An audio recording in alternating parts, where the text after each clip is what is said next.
O di ba, mala gelatin na balat ng baka? Putrages, puro kayo diwata pares. Ang dami nating lutuing walang kapares. Kung ganitong balbakwa ba naman ang haharap sa inyo, aba, mapapa-only rice ka talaga. And without further ado, simulan na natin ang pagiging tigasin. So pumunta muna ako ng palengke. Busy si Bayang magtadtad ng balat ng baka. Kalahating kilo lang, ayos na sa akin to. Hindi kasi kumakain si Mrs. ng balat. Simpleng-simple lang ang mga ingredients. 3 piraso ng star anise. Pwede ng anato powder kung wala kayong anato seeds. Tanglad, siling haba, sibuyas, bawang at luya, 1 kutsarang peanut butter, at pangpakagat na sili. At huwag nyo rin kalimutan ng spring onion. Di ba kalahating kilo ng balat lang ang binili ko? Kasi meron pa akong pata sa bahay. Syempre, hindi ko dapat kalimutan lagyan ng laman ng baka para sa maarte maselan kong asawa. Ilagay na natin to sa pressure cooker at hayaan mo siyang magmekos-mekos. Nga pala, hindi mo kailangang ilak ang pressure cooker kasi kailangan muna natin tong pakuluan para malinisan. So, pwede mo nang i-prepare lahat ng ingredients habang nagpapakulo ka. Itali ko muna ang tanglad para wag siyang bumuhol sa niluluto natin. Kung tigasin ka, magpokpok ka.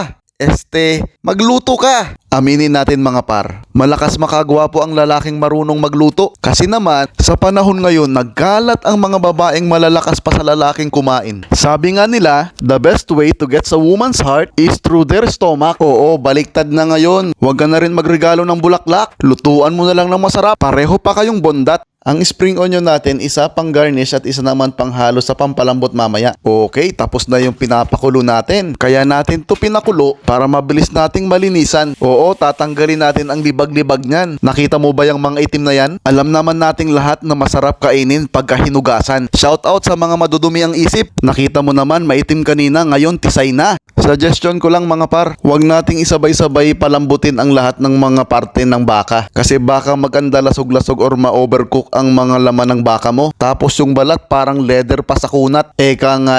Masasabi mo nang magaling kang magluto pag marunong kang maglaro ng apoy. Mag-control ng apoy.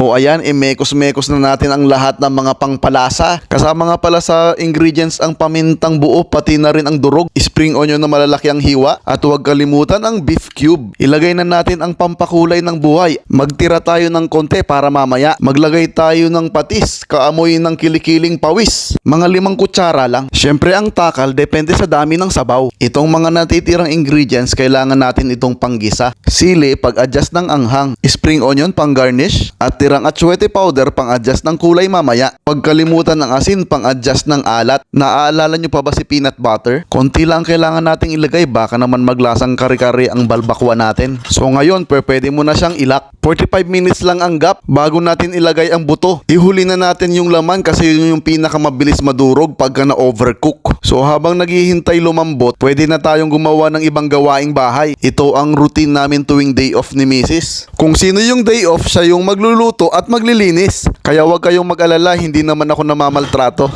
O ayan, malambot na. Ihiwalay muna natin ang buto kasi gusto kong ipakita yung lambot ng balat na gusto ko. Humihiwalay kahit walang talim na wooden ladle ang ipanghiwa mo. Simulan na natin ang maggisa. Mas lalabas kasi ang lasa ng lahat ng mga ingredients natin pagka ginisa. Nga pala, paa ng baboy ang nilagay ko instead na baka. Isang haba lang kasi ng paa ng baka ang available sa market nung pumunta ako. Ako lang naman ang kumakain ng paa. Kaya tama na tong tirang paa ng baboy sa ref. Mekos-mekos lang ang pagisa kasi meron ng lasa yung nilaga natin kanina. Kailangan lang natin i-adjust ang alat, ang lapot, ang dami ng sabaw, at ang kulay na gusto natin sa balbakwa. Ayan, tapos na. Mukhang kailangan ko magpaalam uminom nito kay Mrs. Bukod kasi sa ulam, the best din tong pulutan. Kita mo ba yan kung gaano kalambot? Mala gelatin na balat, tapos nanlalaban na sabaw.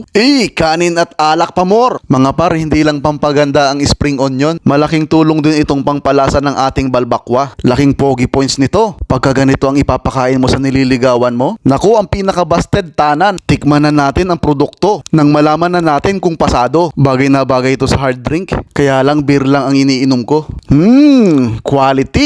Hoy, may nag-PM. Mga ganitong compliment talaga ang nakakawala ng pagod. Lalo na kung ang feedback ay nanggaling sa tropa mo na isa ring malupit na kusinero ng hotel na merong 5 bituin dito sa gitnang silangan. Sa amin sa Bicol, unang kagat, linti ang siram.